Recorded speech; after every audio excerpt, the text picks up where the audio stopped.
Esika ya magazine voici l'homme info Ongai Jolina Ngalula la femme de média Nazana Sengo fait plaisir Yako présenté un pour Nabino édition Etel Sarabino actualité y a l'homme de Dieu le pasteur François Mutombo voici l'homme l'ambassadeur de la parole de Dieu Penawe Etali Aseka Kalembelembe Mobimba merci Nenge mo renouveler toujours confiance pour nous koyeba nini torolexa pour nous konlelo mbote bipai bozwami.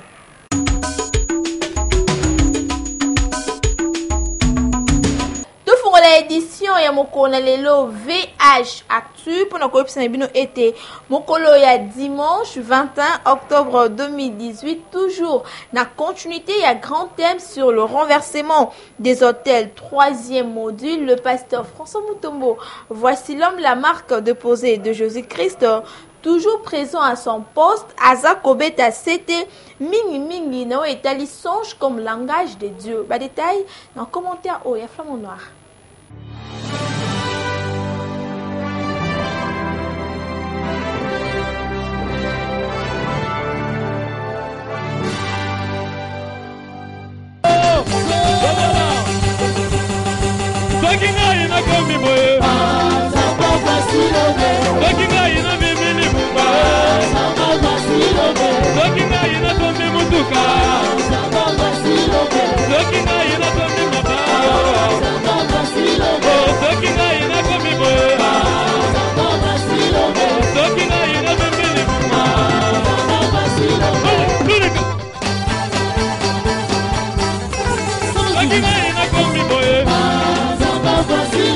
Renversement des hôtels, troisième module, ezali thème général Oyo ezopesa mana Aseka Kalembelembe, Oyo ekamba makabongo na l'homme de Dieu, le pasteur François Mutombo voici l'homme, la marque déposée de Jésus-Christ. Mokolo ya dimanche 21 octobre 2018, à l'obelaki na sous-thème sur songe comme langage de Dieu. A peseli na sorte ya caractère ya songe. Premier caractère de songe, les songes à caractère nabosani agressif, les songes de combat. Les songes de combat. Ça veut dire quoi? Que pour bien interpréter les songes, il faut d'abord que ndoto na lotio, caractère na sens nango, sens général et lingi olobanin, ezandoto nini, ezandoto abitumba, ndoto moko ya menace, ndoto moko où je suis agressé. Ndoto moko effrayant, et ça, c'est ça. Caractère effrayant, caractère agressif, caractère de combat. Il y a des songes de combat où vous vous retrouvez menacé, poursuivi, attaqué. L'ambassadeur de la parole de Dieu, le commandant du temple, l'homme à la technique de plusieurs couleurs, le pasteur François Mutombo voici l'homme, la marque déposée de Jésus-Christ. Abeta qui s'était mingi na ndoto ya reproche. Nzamba ndoto ya reproche. O nzamba zolinga ramener mutu à la raison. Alors siko a otozo exemple la Bible, siko epanayo ndoto ya reproche zanini. Nde bandoto na tangisa ozo mona mutu. Des fois azo sokola.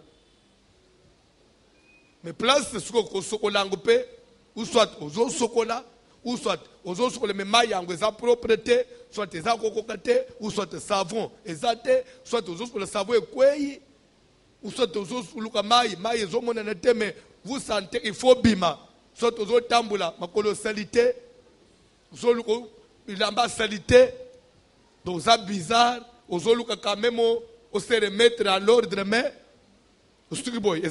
toujours na partie à songe le mercure du moment. Le commandant du temple, le pasteur François Mutombo voici l'homme, l'ambassadeur de la parole de Dieu, a perçu différence entre don et talent. Toujours na partie à songe. Au na 1 Corinthiens chapitre 12, au bani na premier verset. Je ne veux pas, frère, pour ce qui concerne les dons, que vous soyez dans l'ignorance. Car lorsque nous étions païens, on se conduisait vers des idoles muettes selon qu'on était entraîné.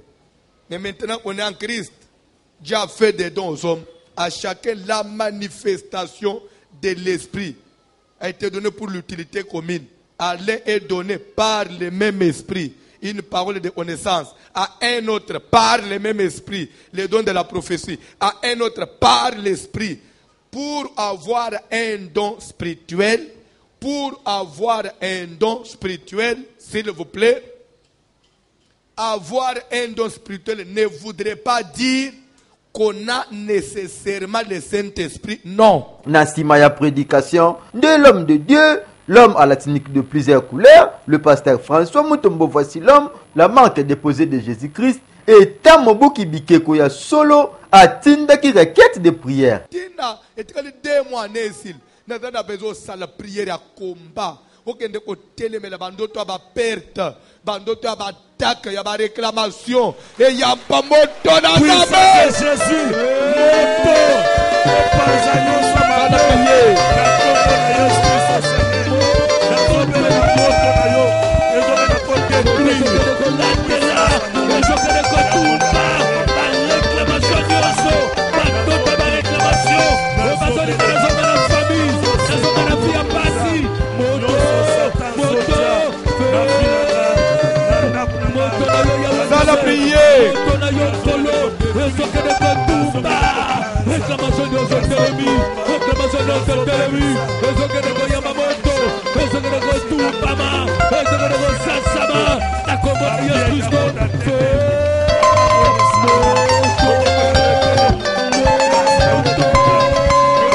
Ba enseignement ya kitoko boye eza kokoba na aseka kalembelembe bipai wapi l'ambassadeur de la parole de Dieu, le commandant du temple, le pasteur François Mutombo, voici l'homme azoko fongola bana na nzambe miso. Bandoto à caractère reproche, c'est-à-dire que nzambe na lola ozo lota makambo, mais makambo ozo lota en réalité nzambe azo reprocher yo sur une conduite, sur une marche quelconque où Dieu n'est pas d'accord avec toi. Peut-être ce que tu es en train d'entreprendre, Dieu est contre ça. Nasuka, l'homme de Dieu, le pasteur François Mutombo, voici l'homme, la marque de posée de Jésus-Christ, a accordé une interview na Eski Konda pour nous la bongo résumé à culte à dimanche 21 octobre à Beta qui c'était na service à prophétie au ACK Kalemelembe et ça organisé pour la famille Bolanda l'interview à Eski Konda. Oui, Tozo Lobela, comment interpréter les songes et sous point à comment interpréter les songes. Pour bien interpréter un songe, il faut connaître son caractère. Alors nous parlons maintenant sur les caractères des songes. Nous avons vu les songes à caractère agressif, les songes de combat.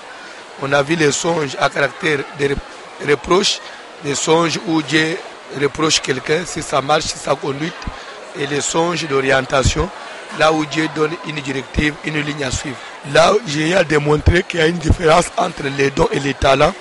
Les talents sont naturels, on est né avec. Et les dons, pour en avoir, il faut être une fois, avoir été une fois en contact avec le Saint-Esprit, ou soit prier dans une église où le Saint-Esprit agit. On peut avoir un don. Il faut accepter Jésus, mais tandis que les talents, c'est naturel. Même les païens au village des Anneaux, donc on est né toujours avec certaines richesses à nous. Toujours simba que ndoto et ça caractère rebelle, photo et ce qui bandoto et bitumba, conduite à tenir les années. D'autres reproches, Zamba reproche mutu force, conduite à tenir les années, orientation, conduite à tenir les années, de toujours belananoana, et j'invite Banana Oba Kolanda, parce que toujours Kendenana m'a appris sa modalité, puis toujours ma service, passage devant l'Éternel, c'est chaque jour de 14h à 17h, samedi de 10h à 17h, tous les jours, ma famille nous baso pour ça avec 3000 francs.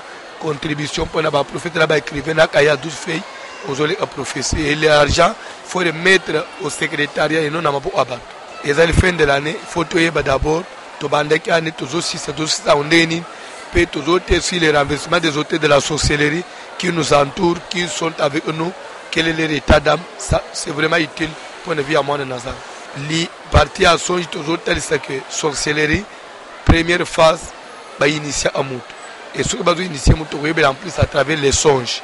C'est pourquoi tu as la domaine à Bandot. Tu as la gêne toute la semaine. Tu as mis la maille à Pamba, collé après 21h jusqu'à samedi matin. À Pamba, les bandes, on se passe dans le biseau. Continuez à suivre et venez nombreux, vous ne serez pas déçus. Adoration plus combat, rendez-vous c'est là qui vont respecter Mokolo à dimanche 21 octobre 2018 Bipa Iwapi en collaboration dans groupe d'intercession Babou Kibikeko prière ya Kafu Kafu c'est là qui au rendez-vous pour ce détail dans commentaire ya Chourasiana.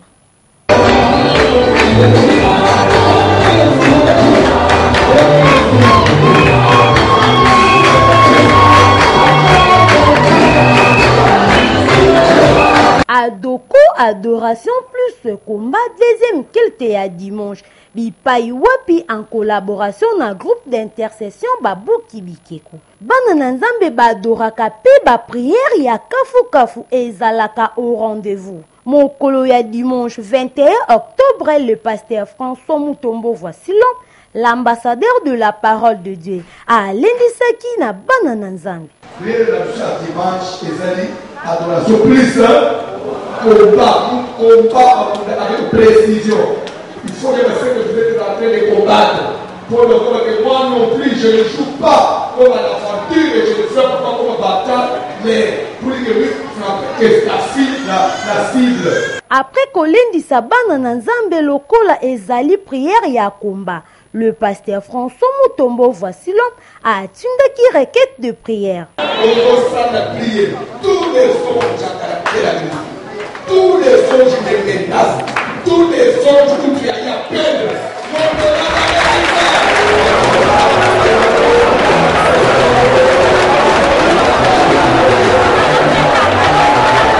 Mobuki Bikeko ya solo, le pasteur François Mutombo voici l'homme, la marque déposée de Jésus-Christ a attendu qu'il sous deuxième requête de prière.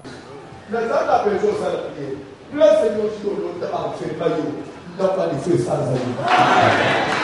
Joseph enfermé dans la prison, ça devrait jeter la tête, pas dans ma faveur ou quoi. Et faites-moi sortir de cette personne. Il faut que tu sortes de là où on t'a enfermé. Ce n'est pas ta vie. Il faut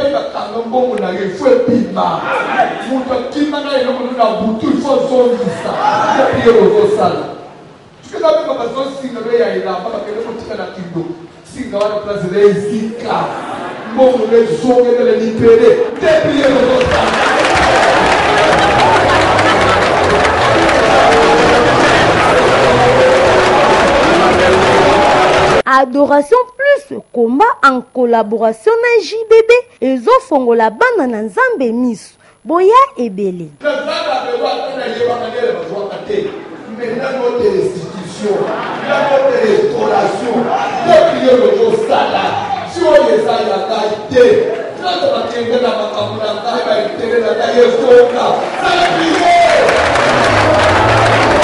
Concert, il y a groupe colonne de fées, c'est là qui vont respecter. Rendez-vous, c'est là qui mokolo dimanche 21 octobre Kunana Chetemba sous surveillance et à l'homme de Dieu. Le pasteur François Mutombo voici l'homme. Nyon c'est les gars qui m'a l'amour à travers image. Il y a est-ce qui connaît et dans commentaire il y a tout changement. Ezali na village Chetemba nde groupe la colonne de fées ba beta qui concert mokolo ya dimanche 21 octobre. Musique danse nyonso ezalaki au rendez-vous. Bipai wapi ba memaki bana na nzambe na dimension ya likolo. Kasi tango asalaki entrée moto nyonso atondisamaki na esengo ya l'homme de Dieu, le pasteur François Mutombo, l'ambassadeur de la parole de Dieu.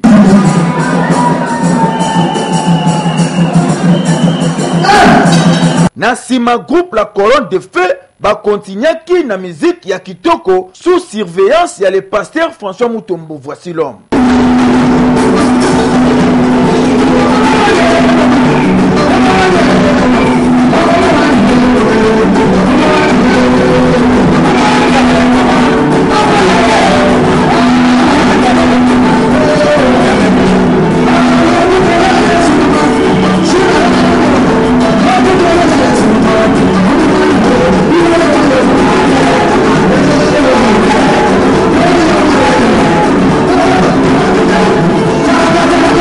Comme un bon papa, le pasteur François Mutombo, voici l'homme, la marque déposée de Jésus-Christ, a mataki na podium pour na fortifier groupe la colonne de feu. Paix a priaki pour na bango.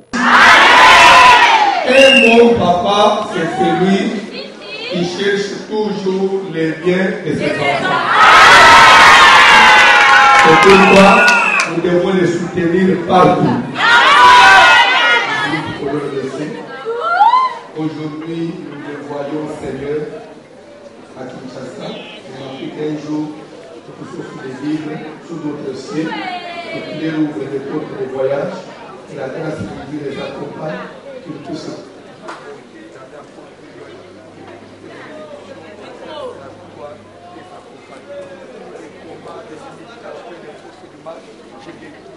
Au nom de Jésus, Jésus-Christ,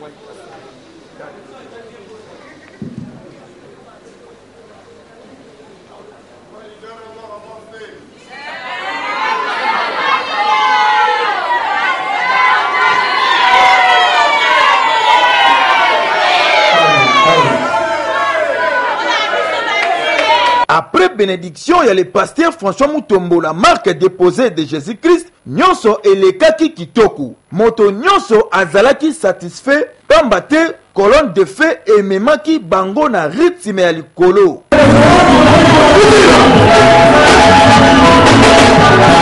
Non, Italie culte, ya mokolo ya vendredi 19 octobre 2018, na souka na yango l'homme de Dieu, le pasteur François Mutombo. Voici l'homme accordé qui interview na Eskikonda pour nous couper ça. Résumé, Boulada. Oui, tous en a point, il y a comment interpréter un songe. Avant d'interpréter le songe, il faut connaître d'abord son caractère. Et nous sommes maintenant en train de parler sur les caractères des songes. Il y a des songes à caractère menace, des songes d'agressivité, des songes à caractère effrayant. Ça, c'est le premier caractère. Et deuxièmement, il y a des songes de reproches. Là où Dieu nous fait des reproches, là où Dieu voudrait que quelqu'un, la personne, revienne à lui. Et troisièmement, il y a des songes d'orientation. Là où Dieu donne des directives, il donne une ligne de conduite que la personne est censée suivre pour plaire, pour qu'il arrive à plaire à Dieu. Et je crois que nous continuons jusque-là. On a vu les trois caractères et le dimanche, on va continuer. Je vais continuer avec les conduites à tenir dimanche. Je crois que ce que je matin dimanche, pour comprendre bien, je n'aime pas souvent qu'on précède Batunion sur la télé.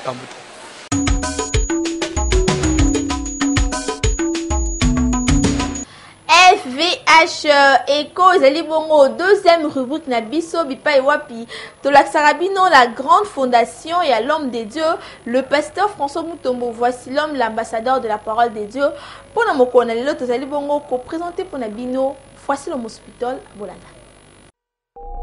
30. Notez bien bana ya classe na bana mike consultation ya minou ezali ofele adresse Numéro 2, il y a Avenue République, quartier Maninga, na commune Yangaliema. Référence ya Liboso, Arebus, DGC Barré, station Barré. Deuxième référence, croisement route Matadi, avenue de la République. Pour tout contact, Bobengi na numéro plus 243 81 507 29 81. Boyei Malamu.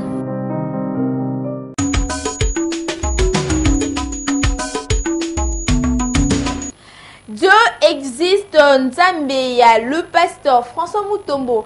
Voici l'homme Aza Kosala Sekosala à travers bikamo ndenge na ndenge bana Nzambe bazali bon ko tatola bonene na bikamo o bazali ko vivre. Polanda na extrait o set Noah aponi pona biso.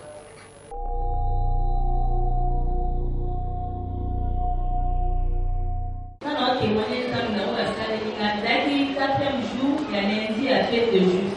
Et moi, la dimanche, la journée, parce que c'est la vie pressée, on se prend après un peu de si on a souvent une commissaire, mais la campagne, comme il y a la 18, la zone de ma pression, on a donc un peu de choses à monter. On a un matin, on a le lait qui est dans la table, on a un matin, on a un matin, on a un matin. Alors, tellement la joie après ça, on a un montage, on a un matin. On a un capitaine, on a un matin, on a un matin. La matin, on a un Karana, Tobinika, Tokomika, la France à victoire. Si on a moins d'embouteillage, c'est la vie malade, le pas monter à l'embouteillage. Alors, quand tu te mets voilà des personnes qui ont un kitamba, on a un miroir, on a un kitamba. Mais qui dit pas là, je suis pour avoir, maman n'a pas la madeleine. Oh,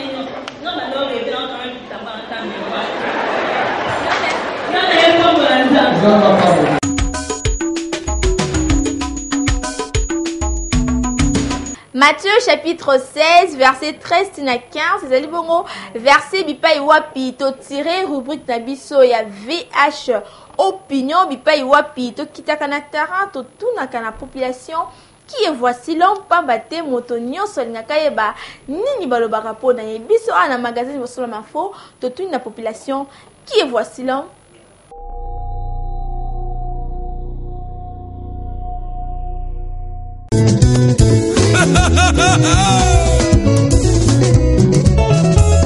On a fait de Juifs, tu robines la Yesu. On a fait de Juifs, mimo to marobina.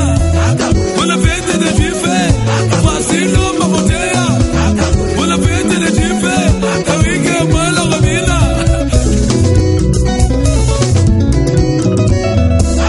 On a fait de Juifs, jamais merci à ma robina.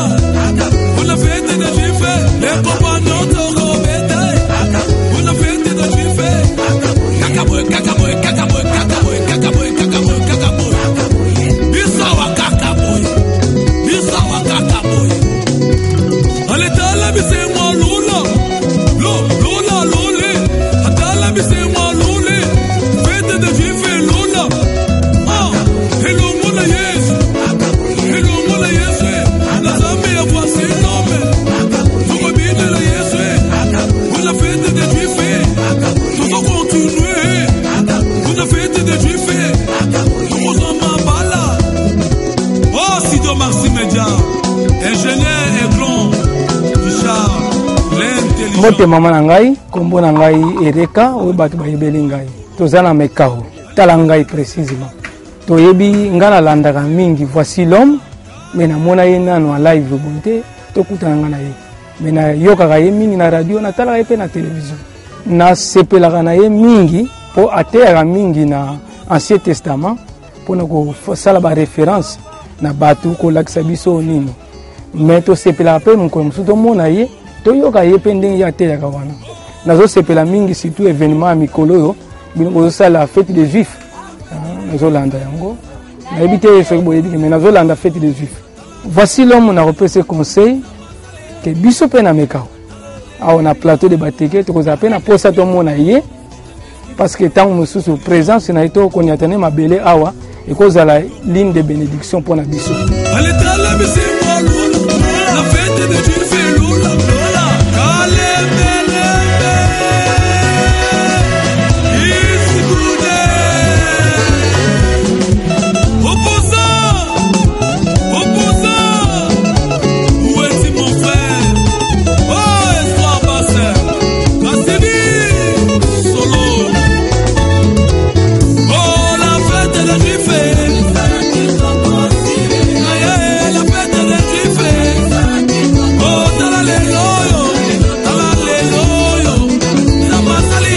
Bote maman.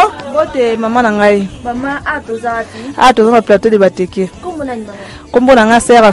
Papa va se to yebi to mona yeka to ka kene ba radio to mona kene ba TV mais na boyena to mona eti. Na sepelaka ni makas dans ce qui azote eti na ba studio de prière na zo bonde na zo ka solution na makamno sina zala na ngo. Mbote papa. Kombo na Marine Stam. Atoza na menkao.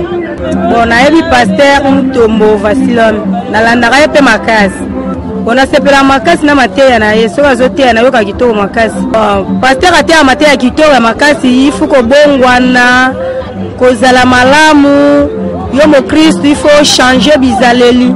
Il faut ozala malamu na baninga tango zolanda ba mateya lolengo wana etanke pasteur azoteya kambami etaka alat sama da epakola mina nzambe.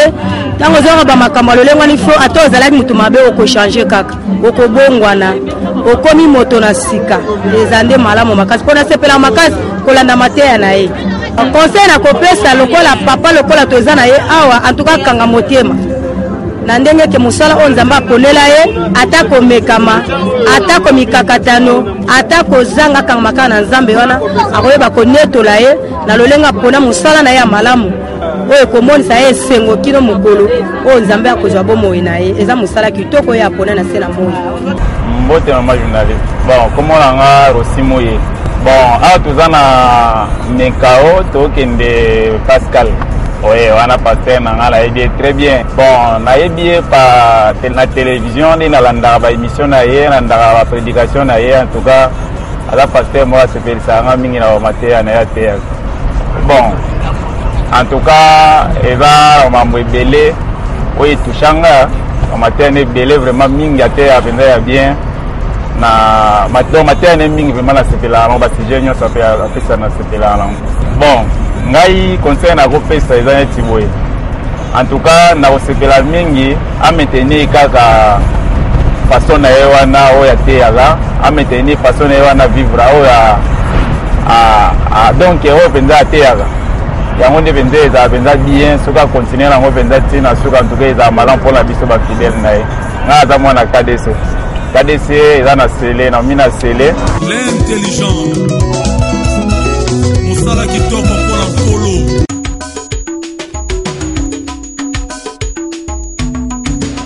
Page rose spéciale na édition ya mokona lelo.